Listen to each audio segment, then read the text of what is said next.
अलगाव का भ्रम।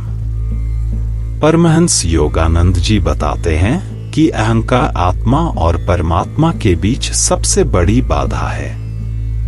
अहंकार स्वयं का एक झूठा बोध है जो शरीर, मन और भौतिक अस्तित्व के साथ सीमित पहचान है। श्री योगानंद कहते हैं, अहंकार आत्मा है जो स्वयं को शरीर के साथ पहचानती है और यही हमें यह विश्वास दिलाता है कि हम ईश्वर से अलग हैं। यह अलगाव का भ्रम हमारी चेतना और ईश्वर की सर्वव्यापी उपस्थिति के बीच एक दीवार खड़ी कर देता है। हम अपनी अनंत प्रकृति को महसूस करने के बजाय अपने नाम, पद, संपत्ति और भौतिक रूप जैसी क्षणिक पहचान में उलझे रहते हैं। अहंकार गर्व, आसक्ति और आत्ममहत्व पर फलता फूलता है, जो विनम्रता और समर्पण के विपरीत हैं, जो कि ईश्वर साक्षात्कार के लिए आवश्यक है। जब तक हम इस झूठी पहचान को छोड़ते नहीं, आत्मा अज्ञानता में फंसी रहती है और ईश्वरीय उपस्थिति को अपने भीतर और चारों ओर अनुभव करने में असमर्थ होती है। सांसारिक आसक्तियों का भ्रम। श्री योगानंद बताते हैं कि अहंकार हमें ईश्वर के प्रेम और प्रकाश से अंधा कर देता है, क्योंकि यह हमारा ध्यान बाहरी दुनिया पर केंद्रित कर देता है। वे कहते हैं, मनुष्य का अहंकार उसका सबसे बड़ा शत्रु है, क्योंकि यह उसे ईश्वर से अलग रखता है। अहंकार हर उपलब्धि का श्रेय स्वयं लेना चाहता है और हर सफलता के पीछे ईश्वरीय शक्ति को अनदेखा करता है।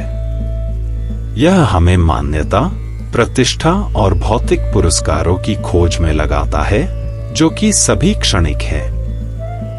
इन अस्थायी चीजों से आसक्ति हमें ईश्वर चेतना के शाश्वत आनंद से दूर ले जाती है। इसके अलावा अहंकार ईर्ष्या, क्रोध और लोभ जैसे नकारात्मक भावनाओं को उत्पन्न करता है, जो हमें दुख के चक्र में और गहराई तक धकेलते हैं। इससे उबरने के लिए योगानंद आत्मानुशासन, आत्मविश्लेषण और भक्ति का सुझाव देते हैं, जो धीरे धीरे आत्मा पर अहंकार के प्रभाव को कम करते हैं। ध्यान अहंकार को मिटाने का मार्ग। गुरुजी की एक प्रमुख सीख यह है कि अहंकार को न तो बलपूर्वक और न ही बौद्धिक तर्क से नष्ट किया जा सकता है। इसके लिए ईश्वर के प्रति सच्चे प्रेम और गहन ध्यान की आवश्यकता होती है। वे कहते हैं, जितना गहरा तुम ध्यान करोगे, उतना ही तुम्हें लगेगा कि तुम्हारा छोटा अहंकार बोध ईश्वरीय चेतना के समुद्र में विलीन हो रहा है।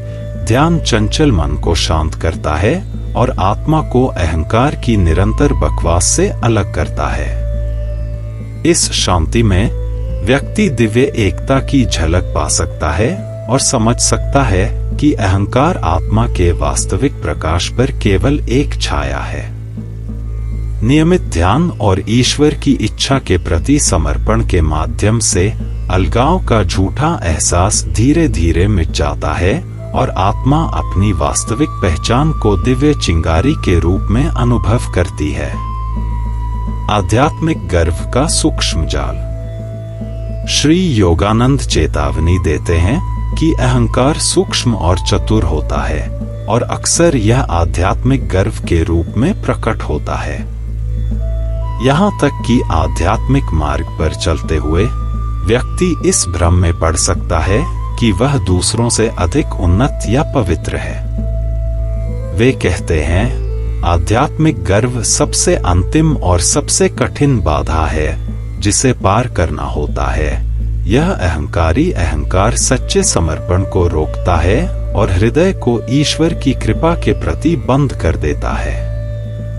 योगानंद जी साधकों को विनम्रता और निस्वार्थ सेवा का अभ्यास करने की सलाह देते हैं, जिससे वे सभी प्राणियों में और हर परिस्थिति में ईश्वर को देख सकें। दूसरों के प्रति प्रेम और सम्मान का व्यवहार करके व्यक्ति अहंकार के प्रभुत्व को कम कर सकता है और दिव्य चेतना के साथ एकता की भावना विकसित कर सकता है। समर्पण के माध्यम से मुक्ति। अंततः श्री योगानंद हमें आश्वस्त करते हैं कि अहंकार का विनाश कोई हानि नहीं है, बल्कि यह मुक्ति है। वे समझाते हैं, जब आत्मा अहंकार से मुक्त हो जाती है तो वह ईश्वर में विलीन हो जाती है और अपनी अनंत प्रकृति को जान लेती है। अहंकार को छोड़ने से व्यक्तित्व का लोप नहीं होता, बल्कि हमारी चेतना का विस्तार होता है, जो अनंत को समाहित कर लेता है। अहंकार की बेड़ियों से मुक्त आत्मा ईश्वरीय प्रेम, ज्ञान और आनंद के लिए एक स्पष्ट माध्यम बन जाती है। गुरुजी की शिक्षाएं हमें अहंकार के भ्रम को त्यागने, गहन ध्यान करने और निस्वार्थ प्रेम को अपनाने का आग्रह करती हैं। ऐसा करने पर हम यह अनुभव करते हैं कि हमारी वास्तविक प्रकृति ईश्वर के साथ एक है और अहंकार केवल हमारे भीतर के अनंत प्रकाश को ढकने वाली एक क्षणिक छाया थी।